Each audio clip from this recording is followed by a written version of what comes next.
Okay. This is kind of a bad play to start off with. So here's Charger. I don't want to say Charger, but so now we've gone to a 2x2 stack look. In 2x2 plays, we will read B for our screens. We're going to outside leverage block A, run what we call our hot screen to the rear stack guy. This is mirrored. Quarterback has an option pre-snap to throw to the field, but post-snap we're going to read to the boundary here. Running inside zone to the field, staying solid with the tackle, and the coaching point for our running backs and any of our dual action is just having good patience, allow our quarterback to read the play out. Here B kind of pitter pats his feet, kind of commits a little bit to the run, and we're going to get the ball out with width. And go.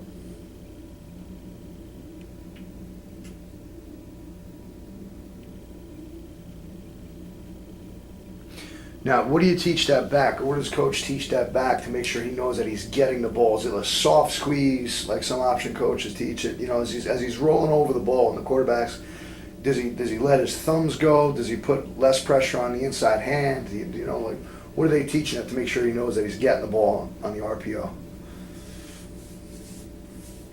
I know you're a line guy. I'm trying to think what I know. We do use the term, treat the ball like a bird. You squeeze it too hard, you kill the bird. You don't squeeze it hard enough, it flies away. But in terms of exactly what, I've never heard the thumbs one before. That's good. I think it's more of just if he puts it in your belly and leaves it, past that front hip, quarterback's usually given, and we really never squeeze down till we're through the mesh. Everything's light on the ball till we're through the mesh. After the mesh, we can take the ball if it's there. But because a lot of these are token fakes, you could tell right away that he's going to pull and throw. I think the quarterback's got a good idea here. Yeah. Once B commits at all, he's going to get the ball out with width. I think in our RPOs, there's less of that ride. Maybe we're running zone read. Maybe that quarterback gets that extra step in there on the ride. Is that because as a second level defender, decision's got to come quicker? Well, yeah, absolutely. And I think if he gets into the line, it's tougher to throw the football. And you're not influencing anybody like you would in the first level. Yeah. The first level defender is going to be influenced to make a decision by your actions. That guy at the second level defender can kind of hang a bit. Yeah. So let's take advantage of an initial movement. That makes sense. Right away. Same play here. So 2x2. B is on the line of scrimmage and blitzing here. And let me see that again, Coach. Sure.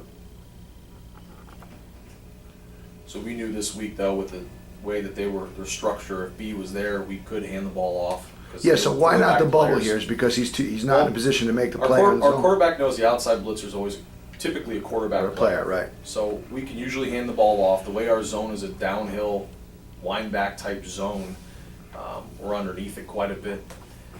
There's a play later in this game he does throw the ball. I think part of it is he was so wide and so far upfield. He's not making a tackle. There's a little bit of a throwing lane that was challenging too to get the ball out. We throw one later. I could show you the clip. But again, I think if the quarterback's ever going to err on handing the ball off, because I don't love being it, but I don't mind being at 2nd and 10. Nobody wants to be at 1st and 10 going the other way because you make a poor decision. So same play here.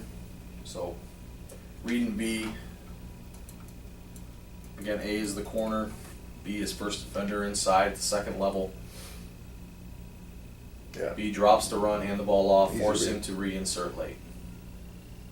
Hard run. Yeah, he's had a great year.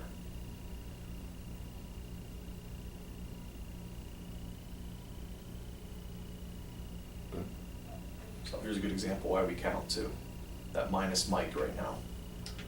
47? Yeah, just knowing that those are the 5 we got to account for. Not having a center work too far play side, and just being able to count those guys out.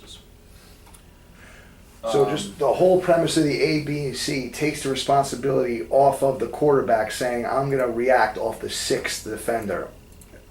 Or how some coaches will say, we're going to block 5. Yeah. No, it takes it off. The O-line's not tied to the ABC at all. They block their rules. The quarterback makes his reads based on who he's throwing on, A, B, or C.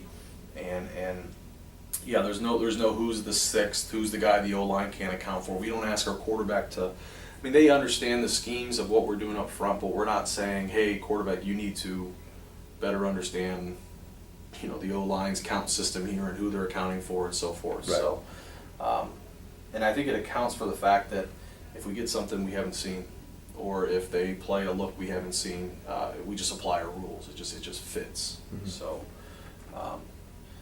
trying to see here, we get I think there's another hot right here. Same thing here, reading B to the top. B blitzes, ball's out. Okay. Almost finishes. And then we have the